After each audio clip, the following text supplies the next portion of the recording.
Olá pessoas, Sil aqui começando mais um episódio do Rainhas do Grito e hoje eu vou dizer que estamos muito temáticas, mas eu tinha certeza que a gente ia falar hoje de uma trecheira e na minha opinião não é, mas a gente já chega lá. Antes até de eu anunciar o filme que a gente vai comentar hoje, deixa eu cumprimentar minhas colegas que estou com saudades porque eu não estive na gravação anterior, então boa noite, Nath. Boa noite, Silvana. Faz 84 anos já que não nos conversamos por aqui, Pois é. Mas nem por aqui, nem por lugar nenhum, na verdade. A gente tá se falando muito pouco.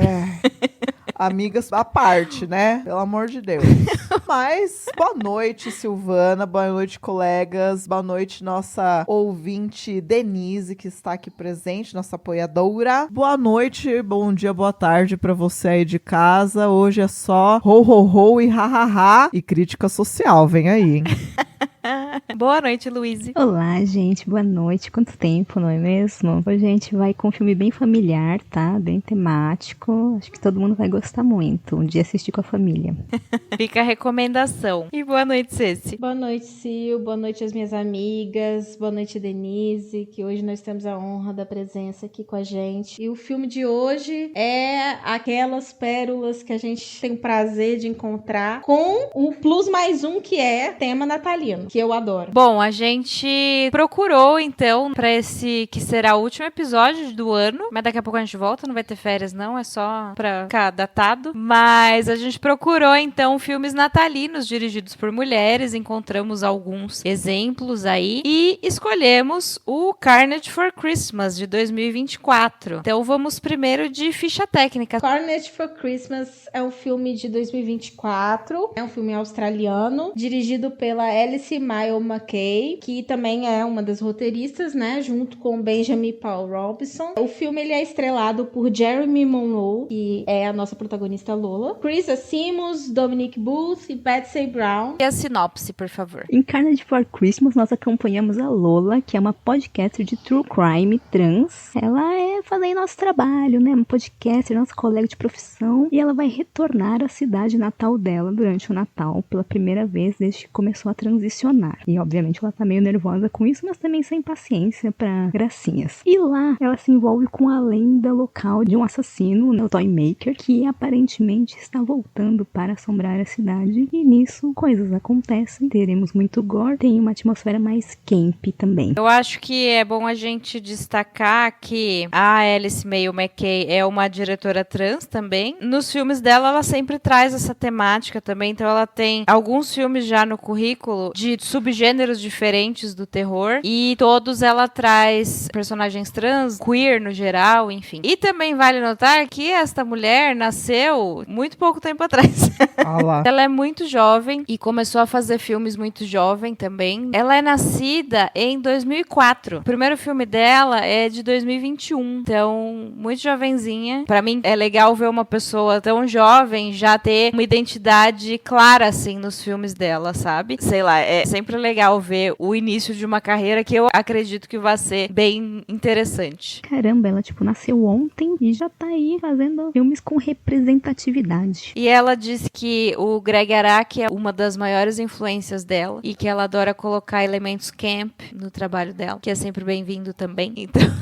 Claro. LGBT, povo animado, povo sorridente, povo que faz piada enquanto faz crítica, porque não é pra qualquer um, né? Mas também achei, como Silvana disse, que seria uma trecheira e puta crítica social foda, né, bicho? Poxa, eu adorei. Me diverti. Eu me diverti também. Achei muito bem feitinho, sabe? É um filme super curto, ele tem 1h09 só. Primeiro que personagens podcasters estão sempre no meu coração, por motivos óbvios, né? É sempre legal de ver. E eu gostei, porque a Lola, ela estuda perícia criminal. Então ela tem um podcast que fala de true crime, mas parece ser mais uma coisa não desses que romantizam as coisas, sabe? Que tá mais interessado nas vítimas e na questão científica da coisa, como que é o tema dos estudos dela, assim, do que em ficar romantizando assassinos, esse tipo de coisa, romantizando crimes. Então eu acho que ela já é uma personagem que eu achei interessante desde o início, e eu acho que no começo do filme ela conta a história do Toymaker, que era o tal do serial killer o homem que morava na cidade dela, e lá nos anos 30 ele matou a família toda e se matou, e ele usava uma roupa de Papai Noel quando se matou, então ficou essa lenda do Toymaker. Mas eu acho que desde essa cena, então, quando ela tá contando essa história dela do passado, eu já tive a impressão de que é uma pessoa confiante, sabe? Às vezes eu falo que, às vezes a gente traz algum filme, assim, que tem alguma temática LGBT e, sei lá, que tem personagens LGBT, mas que isso não é um assunto.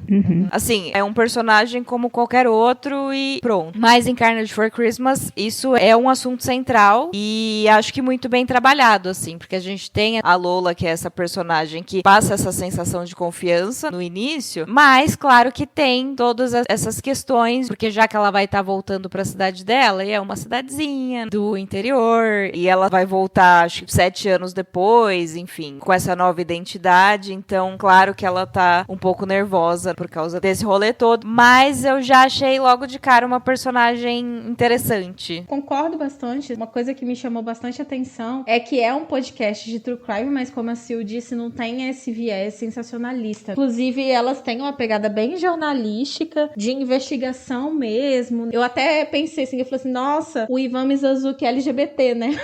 Porque ela realmente investiga a fundo os casos e ali, pelo que dá a entender, cada episódio ali ela aprofunda e aí as pessoas interagem, mandam, enfim, sugestões de pautas, digamos assim. E eu achei realmente uma personagem muito, assim, multifacetada. Eu, como uma pessoa do interior, né? Eu sou do interior do Espírito Santo. Eu me simpatizo bastante com esse tipo de narrativa, que a gente tem uma coisa, assim, né, da personagem principal voltando pra sua terra, um de volta pra minha terra, que na verdade é um revisitando traumas. E eu acho muito interessante essa estrutura do filme e como que ela consegue costurar isso com a ideia do podcast que a Lola faz na sua vida e qual que é a fixação dela, que dá a entender que ela realmente é muito apaixonada, né, por investigação criminal, enfim. E como que parece que é tudo muito redondinho, assim, na história, né? Tudo se encaixa muito bem. A narração dela do início, pra mim, encaixa muito bem também na ideia do filme, uma coisa até meio metalinguística. Tem outras coisas que eu também adorei nesse filme. Realmente, pra mim, também não é uma trecheira.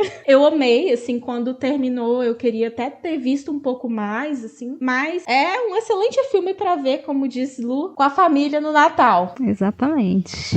E ainda mais com aquela família conservadora, porque aqui a temática queer é bem trabalhada, não fica de escanteio, não é tipo, é um personagem trans, pronto, e ponto final, é isso e esse é o máximo que vão aprofundar. Não, é importante, tem essa crítica de como a comunidade é destratada, né, como tem muito preconceito e tudo, mas e tudo isso a gente já sabe, mas raramente é mostrado. E a Lola é uma personagem muito centrada, muito forte, eu também gostei bastante dela, e ela mostra um bom equilíbrio também. O filme em si mostra um bom equilíbrio de horror e cenas divertidas. Toda a perspectiva queer que trouxe eu gostei bastante, achei bem diferente, eu nunca tinha visto um filme de terror natalino que trouxe essa perspectiva, então achei bem original, achei que a diretora brilhou muito aí, foi bem divertido mesmo. Uma das coisas principais, igual minhas amigas falaram, é que aqui a gente não tem a personagem queer e trans que é apenas a vítima sofredora, a primeira aí de arrasta na narrativa, tal, então que não faz com que o fator denominante da personalidade dessa personagem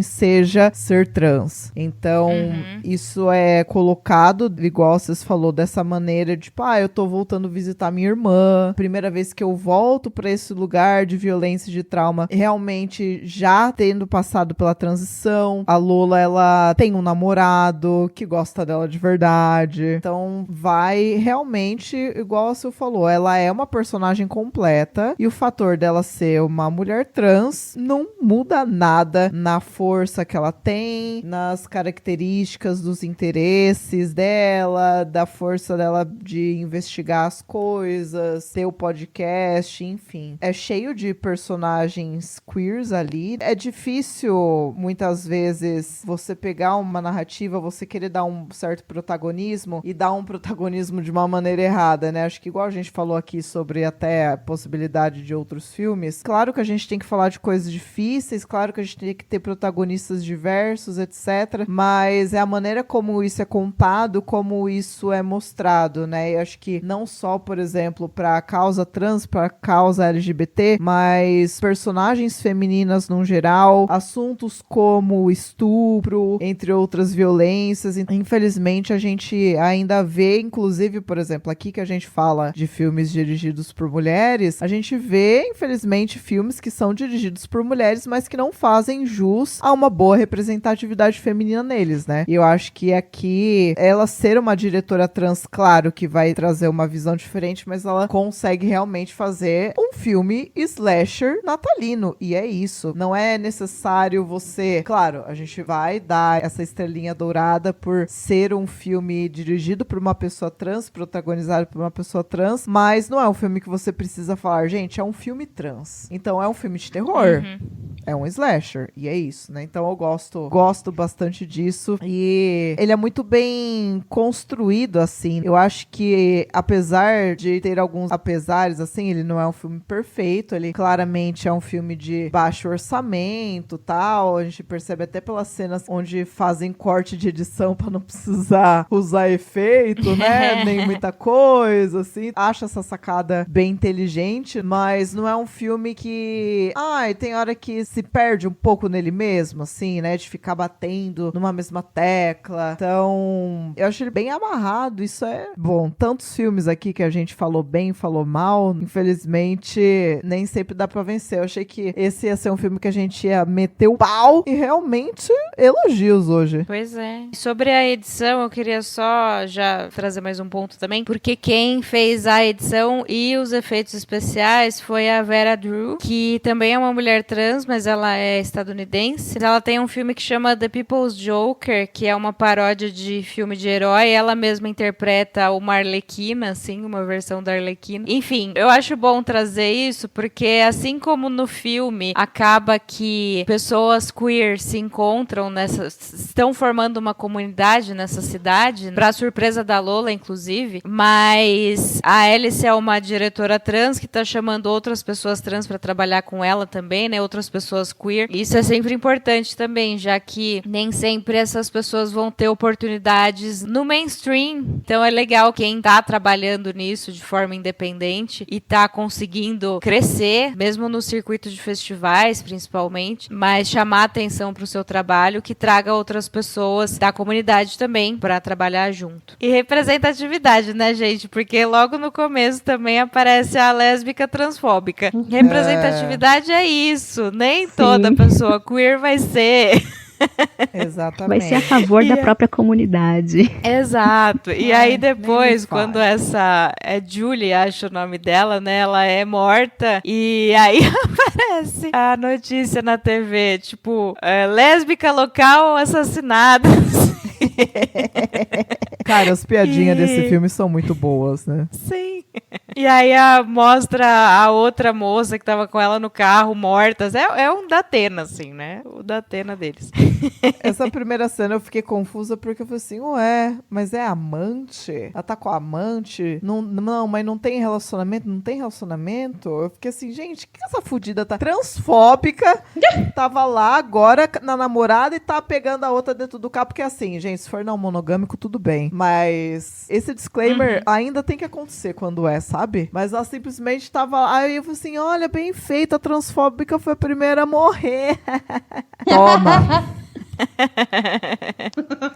Uma coisa que me deu a sensação desse filme, que é um filme que eu precisava assistir mais uma vez, que talvez eu não tenha pegado detalhes vezes, e talvez numa segunda assistida eu reparasse em outras coisas, outras piadinhas, outras nuances, assim. Então é um filme que, ele é tão rapidinho e ele é tão sucinto e bacana que é um filme que me dá vontade de ver de novo, sabe? Eu fiquei com essa sensação também de que eu precisaria assistir mais uma vez pra pegar algumas coisas que deixei passar. Também fiquei com essa sensação. De uma forma geral, eu gosto muito, muito, muito da Jeremy. Ela é maravilhosa, assim. Eu acho que encaixou muito bem o personagem. Mas tem uma atriz que me incomoda um pouquinho, que é a que faz a Danielle, né? Que é a irmã da Lola, que é Dominique Booth. Parece que é a única que tá um pouquinho deslocada, mas todos os outros personagens, principalmente os personagens que são queer, eles estão, parece que sim, totalmente à vontade. O filme tem umas pérolas, tem uns momentos, assim, principalmente na sequência final, que é maravilhoso. Eu tive que dar um gritinho, que eu amei.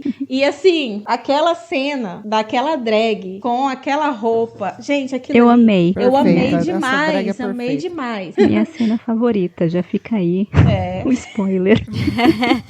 É muito boa. E ela falando que era um professor de religião, de ensino religioso, sim. né?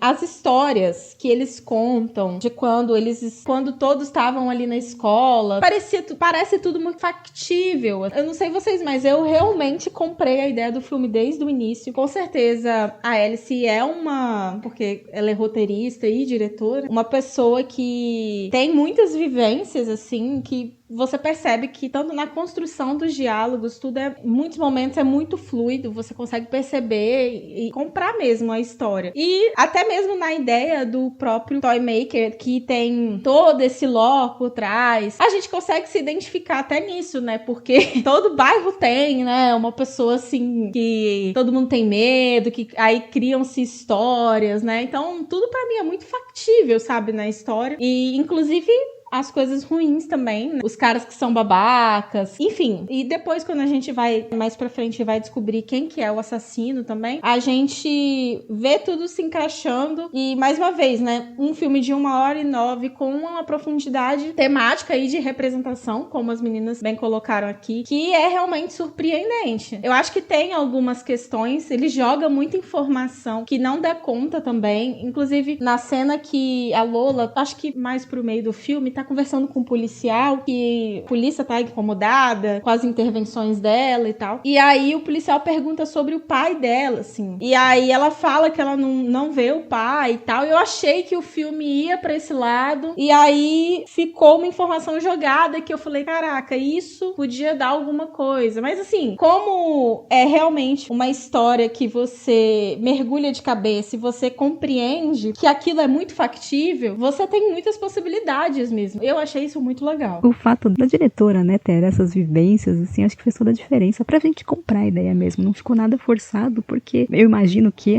ela realmente colocou coisas que ela passou, ouviu na vida dela, colocou as experiências dela ali mesmo. Então, assim, foi como se a gente estivesse tirando as partes, né, de assassinatos, eu espero.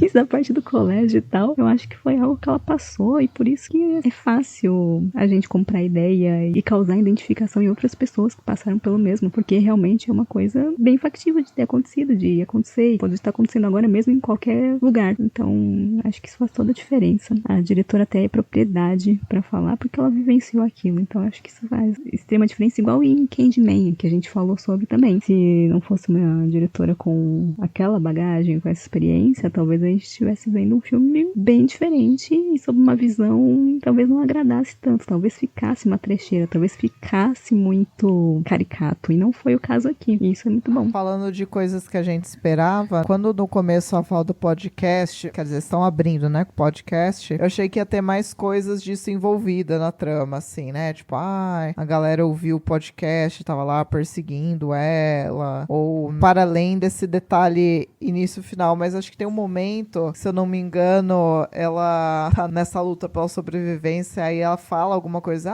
isso aqui tá, tipo, no manual do True Crime, né, uma piadinha assim. E aí eu lembrei do nosso episódio sobre Eu Sei O Que Vocês Fizeram no Verão Passado de 2025, que é isso. A galera do True Crime acha que vai sobreviver lá no mundinho lá fora. Não que, claro, não tem informações úteis, né, que a gente possa aprender, mas eu só achei curioso, mas eu achei que eles iam usar mais disso. Na verdade, eu achei que, igual vocês falou, achei que a coisa do pai ia aparecer mais, achei que a coisa do podcast ia aparecer mais. Miau, miau, gatinho da Luísa.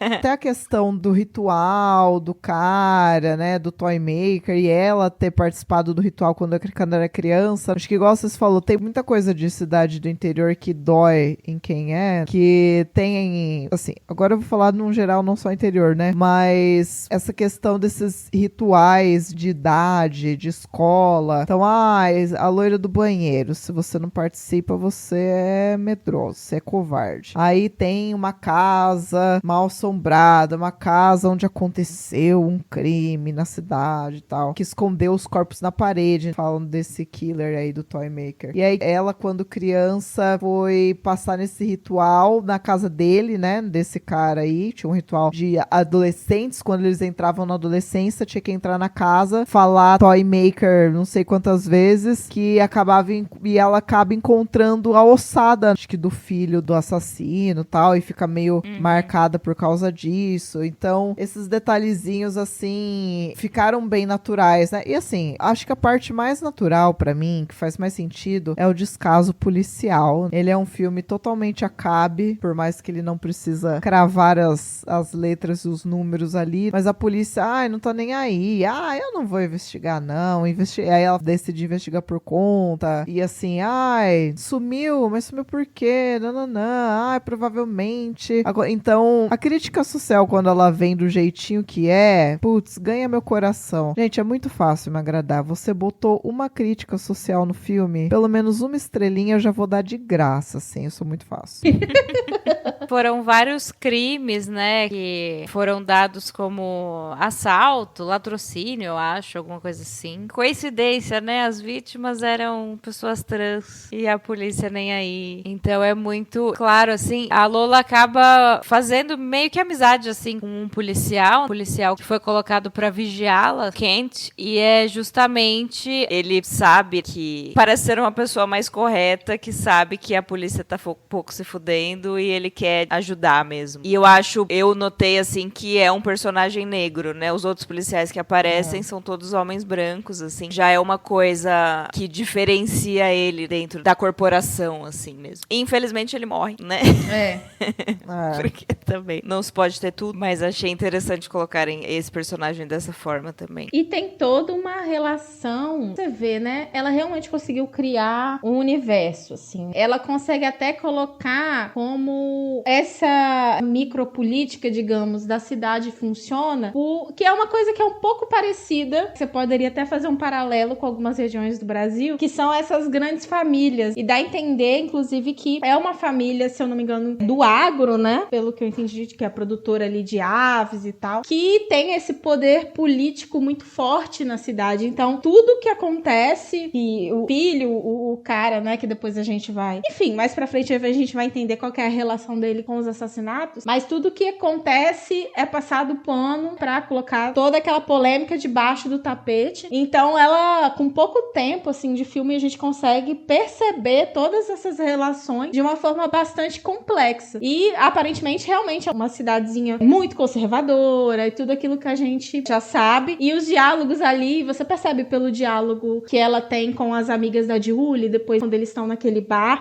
Muita coisa mudou aqui, realmente muita coisa, porque com o passar do tempo criou-se ali um grupo que é um grupo resistente, mas que, enfim, tá ainda submisso ali a essa questão do poder político dessa família. E por falar em poder e grupo de resistência, eu acho isso muito muito importante num contexto que a gente tá falando desse filme, até não só pra causas e comunidade LGBT, mas num geral, que é, por mais que seja uma mensagem clichê, eu acho muito importante essa questão de você unir forças com o seu, sabe? De ter uma comunidade, uma rede de apoio, porque a gente fala de rede de apoio, e na prática, eu acho que as pessoas não sabem muito bem o que isso significa. E ali, eu acho que é isso. Então, a gente tem um grupo dissidente que se reúne no mesmo local, que cada um tem as suas peculiaridades ali, e que eles unem forças real, assim. Então, rede de apoio é isso, tipo, estou na merda,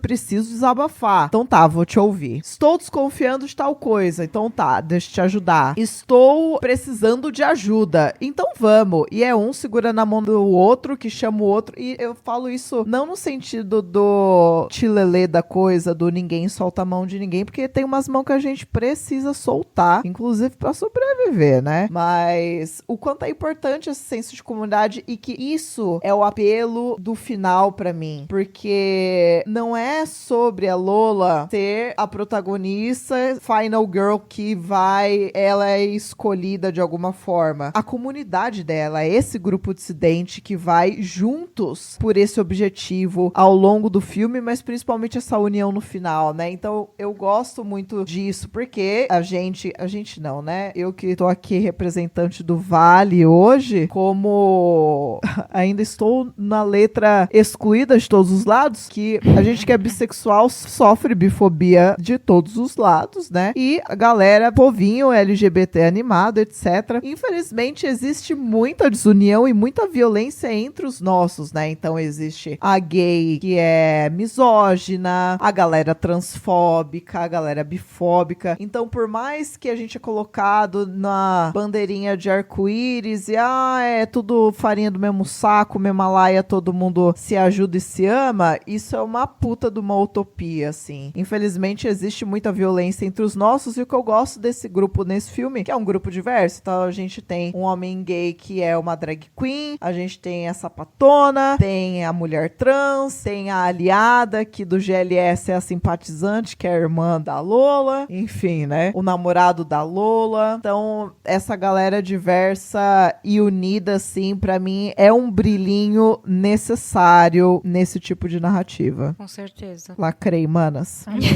É isso. Não, foi uma excelente reflexão, é verdade. Eu achei fofo que eles se denominam o Death Squad com o nome do grupo, assim. Eu achei engraçado.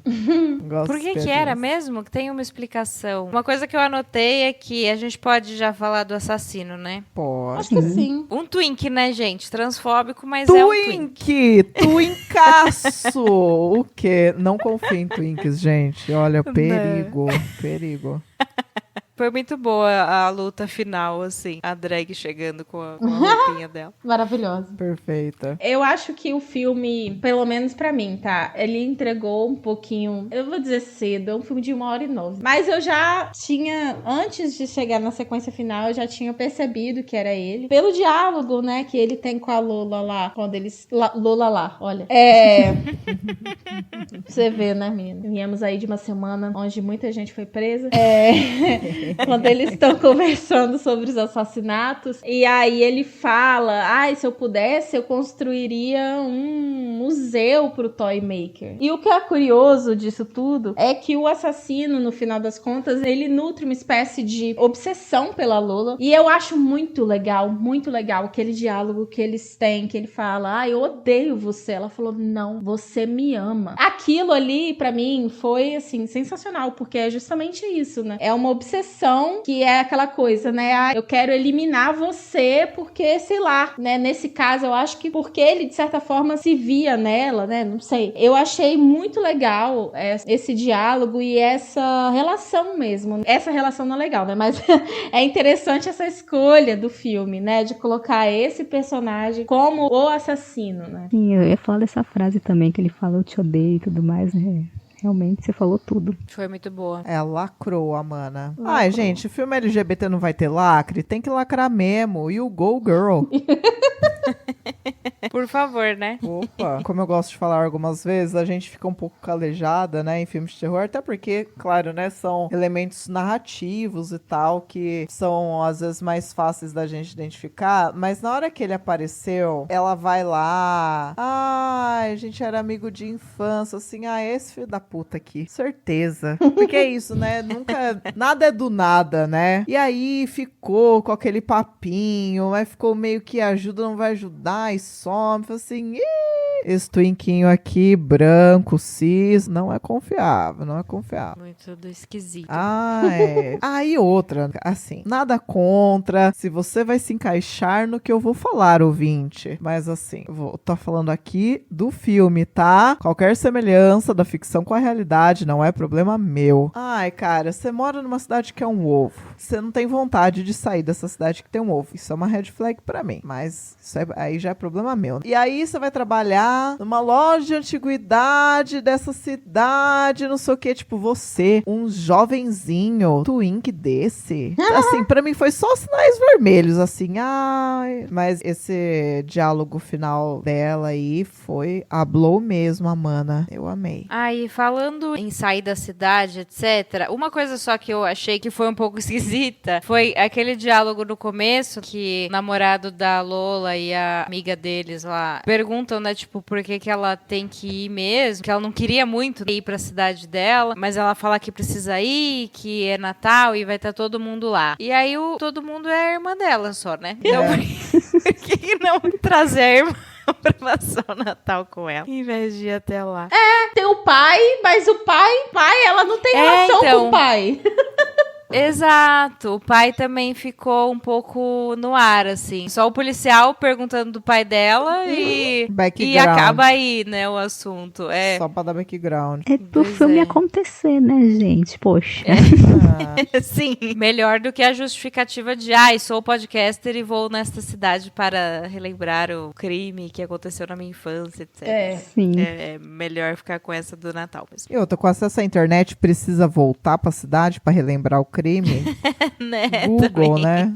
Momentos. Nossa, eu indo pra Colatina pra passar o Natal. Olha, de verdade. Você indo pra onde? Colatina, minha cidade natal. Nossa, nunca tinha ouvido falar, perdão. A Princesinha do Norte. A Princesinha do Norte.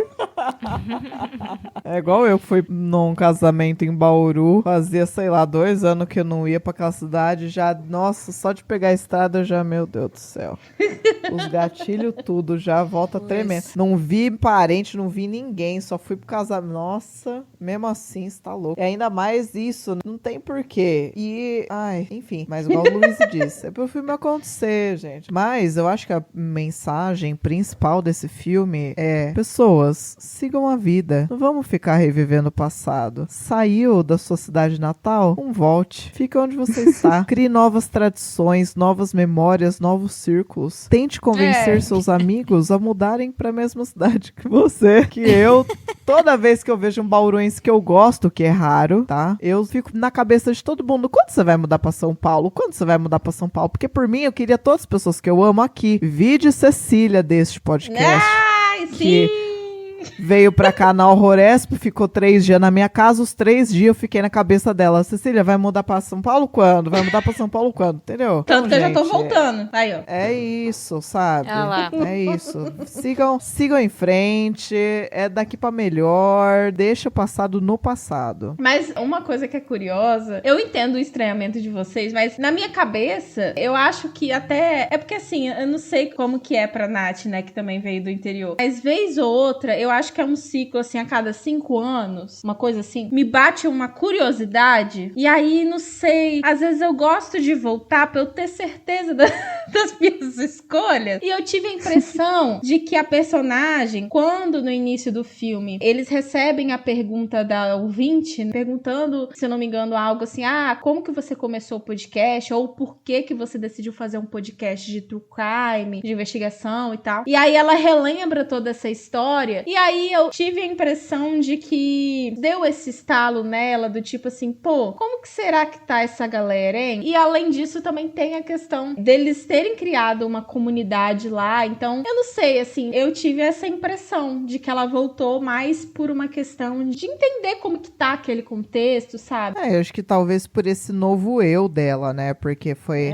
a primeira volta depois da transição. Então aqui você não tá voltando como a pessoa que você era antes, tá voltando como a pessoa que ela é. Essa nova persona não, essa versão dela que é mais fiel a quem ela realmente é de fato. Gente, olha, essa aqui sou eu. Quem vocês conheceram não existe mais. Talvez é um tipo de enfrentamento também. E é isso, ela foi pra visitar a irmã. Bom, e a gente que sai da cidade, gente, a gente fica meio que incumbido a ser a pessoa que volta, né? Ninguém vem visitar a gente. É a gente que tem que visitar. Eu acho isso um porre, por isso quem está ouvindo aqui, que é meu amigo de Bauru, já sabe, porque eu falo que eu não volto, não vou visitar ninguém. Só fui pro casamento porque é isso, né? Ainda porque eu amo muito este casal que casou e inclusive mora no mesmo bairro em São Paulo que eu, tá? Por isso. Mas voltar pra fazer turista na minha cidade natal, vocês me esquecem. Ou vai virar amigo virtual, ou vai ter que vir turistar aqui. Pra que eu vou sair de São Paulo pra ir naquela merda da casa? Revoltei. Desculpa,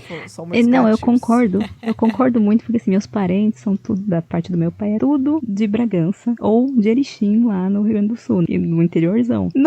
Eles nunca vêm pra cá. O povo todo tem carro, tem tudo, etc, nunca vem pra cá. É sempre a gente. Eu não piso lá já há muitos anos, mas sempre meus pais que tem que ir pra lá visitar. Eles nunca vêm pra cá. Tipo assim, meus tios são mais novos que meus pais, sabe? E eles nunca vêm pra cá. E quando vem, não avisa também. Vai, tipo, em alguma coisa específica, rapidinho, por 2 horas. E depois liga aqui e fica: quando vocês vão vir? Ah, dá licença.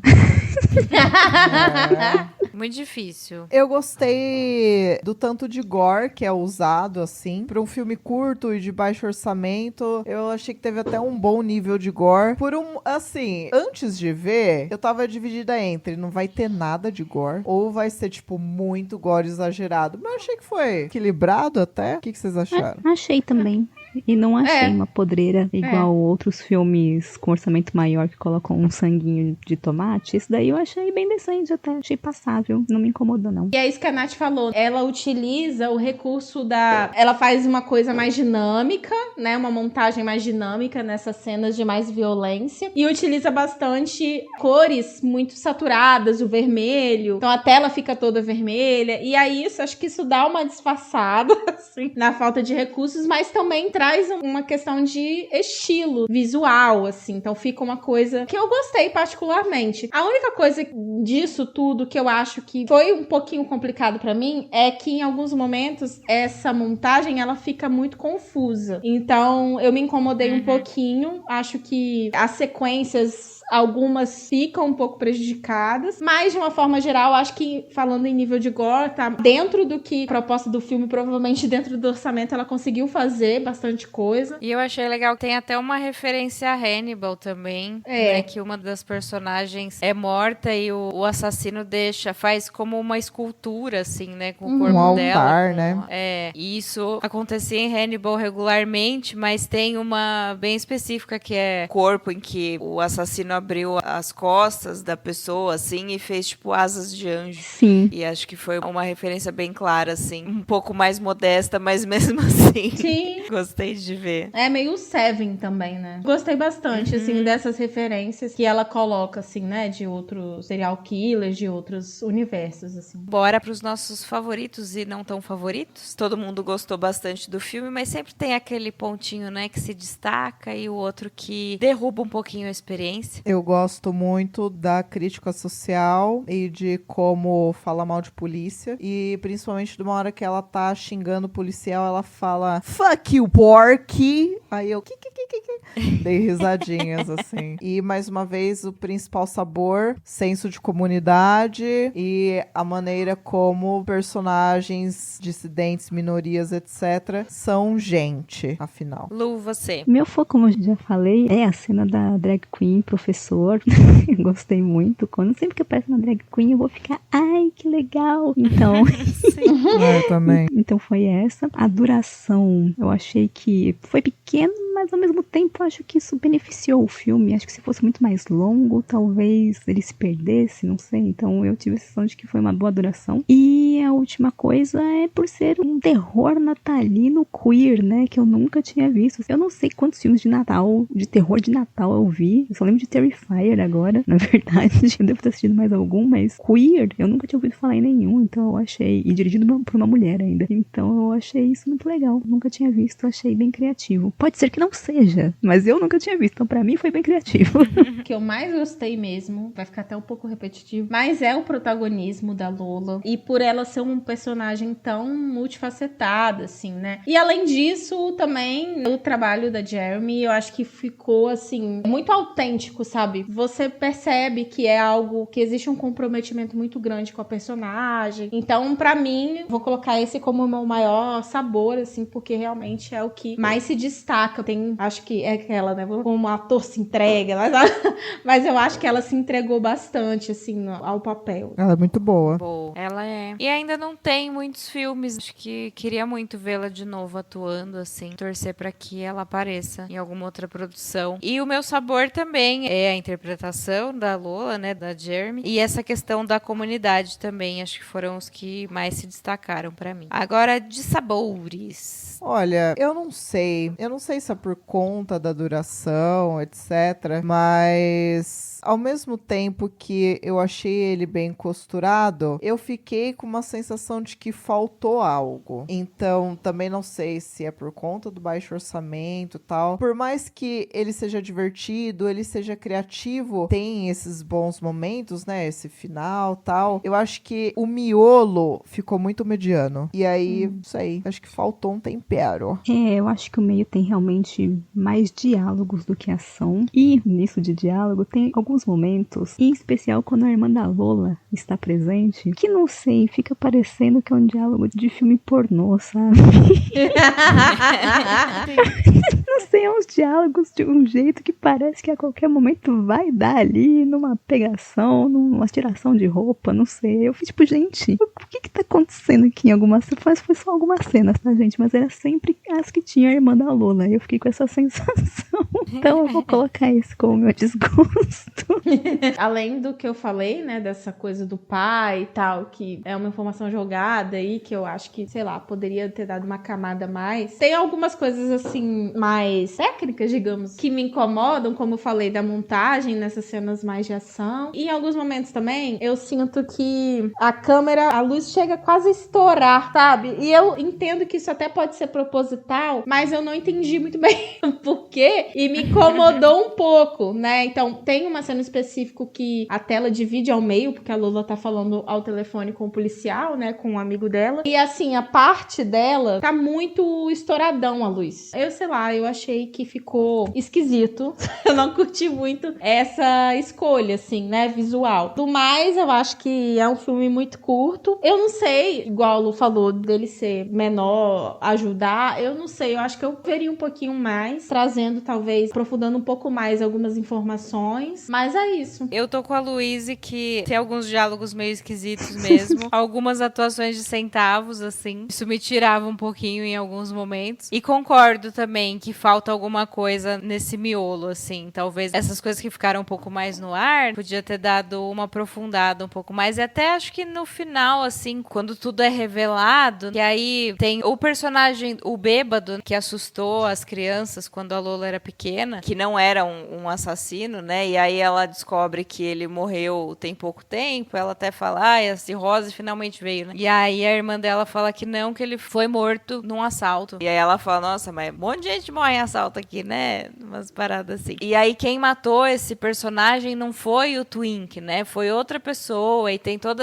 esse rolê da família dos açougueiros lá e como eles têm influência na polícia, essa coisa assim. Eu acho que foi muita coisa que não foi muito bem desenvolvida, assim. Então acho que talvez uma duração um pouquinho maior tivesse dado pra desenvolver alguns assuntos um pouquinho melhor também. Mas agora então vamos de notas. 3 estrelas. Achei que a Nath ia dar mais. Que é isso? Que a gente tá sincronizada nas notas. Eu também vou dar 3. Quase que eu abaixei minha nota porque você deu 3. Como assim? Olha...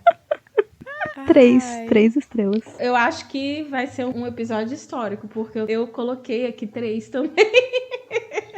Não.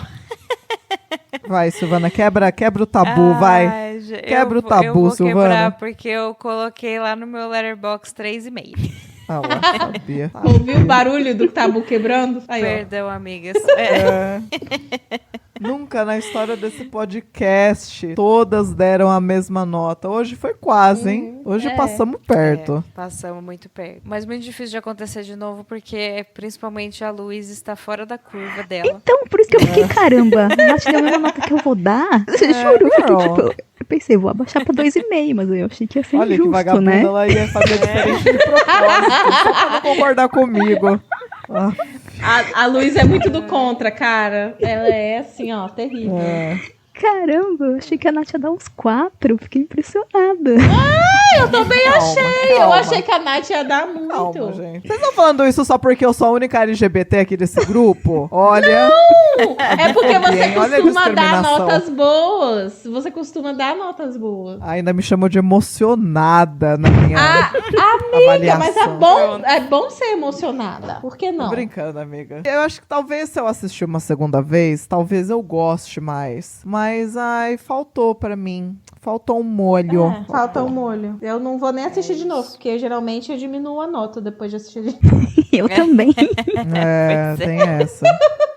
Então agora vamos de indicações. Dentro da temática LGBT, horror queer, como gostamos de dizer, eu vou indicar um clássico que tem representação trans, de certa forma aí, que é o Sleepaway Camp, de 1983, dirigido pelo Robert Hiltzik, não sei. Então, é aquilo, né? Tem um acampamento, e aí esse acampamento para jovens rola um acidente e anos depois esse acampamento reabre e tal, e aí uma criança é mandada para lá e coisas violentas começam a acontecer contra outras crianças. E então para quem se interessa por questões LGBT dentro do horror, esse é um tem que ver, tá? Tá na Bíblia, tá nos mandamentos base. E um outro, pra entrar no clima filme de Natal, de certa forma, eu vou pesar um pouco a mão e eu vou indicar Inside, que é um filme de horror extremo francês, que é dirigido por Julien Maury. Julien, não sei, gente, não fala francês. E Não sei também. Alexandre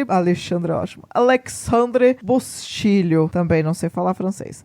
Então, esse eu não... Assim, eu tenho uma questão com o extremismo francês dentro do horror, tá? Não sou muito fã, mas talvez você que seja pode ter um bom momento aí. Filme natalino, esse aqui pra botar pra família, cara. Pra quem quiser ter um motivo pra nunca mais voltar pra casa dos familiares, dá play nesse, junto com seu pai. Eu garanto que seu pai não vai falar filmaço, hein? Quando ele acabar de assistir esse. Na temática queer, eu não consigo indicar outro que não seja Rock Horror, né? O clássico dos clássicos. Bom, esse tá na Bíblia também. Esse acho que não tem como não indicar, falando em cinema queer, terror queer. E, bom, todo mundo já sabe sobre o que se trata, então eu nem preciso me alongar. E também na temática queer e terror, também indico o reality show Drácula, que é um RuPaul's Drag Race Eu amo na demais. versão terror, para as drags aí mais diferenciadas, não é mesmo? Então, assim, sensacional, indico muito. Na temática Natal, como eu disse, eu não assisti muitos filmes de terror de Natal, mas eu tenho uma HQ do Joe Hill, que é a Dark Collection Volume 2, que chama A Terra do Natal, que é assim, existe uma Terra do Natal da imaginação ali das crianças, das pessoas, e ela vira realidade se você imaginar muito forte. E aí tem um cara que leva você até lá, num carro preto. Só que aí, quando você chega lá, você fica criança para sempre e você quer se divertir tanto, que você fica com tanta fome de diversão, que você literalmente vira uma criança canibal que come qualquer visitante que lá apareça. Então, é uma leitura de Natal aí, bem divertida, tá? Eu indico. Eu vou ficar com a temática natalina, porque eu gosto muito de filmes de Natal, e a gente tá chegando no final do ano, e é uma das únicas coisas que eu gosto de fazer no Natal, é realmente assistir filmes de Natal. Eu vou indicar o You Better Watch Out, o Christmas Evil, de 1980, que também é um filme pra traumatizar um pouquinho aí, né, as pessoas, mas conta a história basicamente de um garoto que, quando criança, ele flagra a mãe e o pai em uma situação um pouco íntima, né, e isso causa uma marca neles. E aí, isso tá relacionado à época do Natal, e aí quando ele vai crescendo, né, o filme conta ali alguns traumas dele, e numa determinada noite de Natal, algo acontece, e ele tem um pequeno surto. E aí a gente vai acompanhar uma matança, que na verdade não tem muitas mortes no filme, mas é um filme muito legal, assim, a gente tem um personagem principal que tá muito bem, assim, o Harry, né, e aí a gente vai acompanhando, assim, né, a trajetória dele. É um pouquinho perturbador, perfeito pro Natal. Perturbador, perfeito pro Natal. Justíssimo. Eu tava vendo uma notícia mais cedo de que o próximo projeto da Alice é um filme de ficção científica chamado Our Effed Up World, e a produção vai ser de James Schonbrun, que dirigiu filmes como We're All Going to the World's Fair e I Saw the TV Glow, ambos com temáticas queer também. Jane é uma pessoa queer, não binária. Então eu deixo esses dois filmes de indicação. I Saw the TV Glow, chorei o filme inteiro. Top. We're All Going to the World's Fair, chorei parte do filme. Top. I Saw the TV Glow traumatizou muito o Igor, tá? Ah lá. Pega pontos que a gente nem sabia que tinha. Exato. Eu achei, Silvana Pérez, que você ia indicar Black Christmas. Eu falei, eu não vou indicar Black Christmas, porque a Silvana vai falar. Mas olha só, hoje fui surpreendida. Foi. E sabe por quê? Ano passado eu participei do Amigo Secreto do Esqueletos no Armário, que foi o presente, assim, era indicações de filmes de Natal. E eles vetaram Black Christmas porque todo mundo fala nesse filme, que é muito querido, amo muito, mas aí eu me lembrei disso e falei, não vou trazer. E até quando a gente tava procurando nossos filmes, procurando qual filme a gente ia comentar nesse episódio aqui, Black Christmas tem 2 remakes, né, 2006 e 2019, e um deles foi dirigido pela Chloe Okuno, eu acho que o de 2019. Aí eu pensei, eu não vou nem sugerir essa merda, porque eu detesto esse filme. Vai entrar na lista de episódios futuros do Rainhas do Grito, aguardem. Quem quiser, deixa nos comentários aí. Não, gente, faça um episódio sobre o remake de Black Christmas, a gente faz. Mas só se vocês pedirem, tá? Muito, coloca no comentário lá. Aí. Peçam, com carinho. Encerramos nossa discussão por hoje, mas ainda temos recados. Primeiro recado é obrigada, Denise, por estar aqui em mais uma gravação, nossa apoiadora. Obrigado às pessoas que apoiaram mesmo que uma vez só, o nosso apoia-se. Toda e qualquer ajuda faz a diferença. Então, vou aproveitar que Denise está aqui e vou falar que você pode, assim como Denise, participar ao vivo da gravação de um podcast por mês, apoiando a gente. No Apoia-se temos, que está no ar, apoia.c/Rainhas do Grito. Temos faixas de apoio a partir de R$5. R$5 custa menos que um pão de queijo tradicional no Oxxo. Tem para todos os bolsos aí. Se você não pode apoiar com dinheiro, você pode comentar, seguir, compartilhar e se inscrever no nosso canal no YouTube. Estamos no Instagram, estamos em todas as frentes e vertentes. Você quer pedir que a gente fale sobre um filme? A gente fala, meu anjinho. Nós gravamos sobre Crepúsculo aqui porque pediram. Denise já pediu outro filme. Foi Denise que pediu o filme? Alguém pediu mais filme que nós já gravamos também? Fica aqui, ó, nós Larissa pediu Near Dark. Larissa pediu Near Dark, gravamos Near Dark, enfim. Estamos aqui para atender os pedidos de vocês, então não deixem de... essa ajudinha aí pra nós. É isso, a gente agradece todos os apoiadores que já estão lá no nosso grupinho do Telegram, inclusive. Então, vem com nós, gente. 5 reaisinhos. Recado também, não esqueçam que agora nós temos toda a última quinta-feira do mês live no YouTube, onde a gente chama um convidado especial para falar sobre algum filme, não especificamente dirigido por mulher, mas algum filme de terror que pode estar sendo o lançamento do mês, tá em alta no mês ou não. Essas lives vocês podem participar, a gente, como é ao vivo, vocês participam nos comentários, a gente vai interagindo e tal, e acaba ficando gravada como um episódio bônus e disponível aqui para vocês, o seu agregador de áudio também, mas é um episódio que você pode ver a nossa carinha ao vivo e ver a nossa reação ao vivo também. Participem. É isso, fiquem de olho. Venham para as nossas livinhas. Boas festas! Esse episódio vai sair, acho que logo depois do Natal, mas antes do Ano Novo. Então aproveitem esse fim de ano e continuem com a gente em 2026. Estaremos aqui. É isso. Até ano que vem. Boas Ho, ho, festas, ho. gente. Então, gente, a música tema Beijo, gente. é Jingle Bell, Jingle Bell, Jingle, Jingle Bell, sou o MCT. Vamos parar por aqui, né?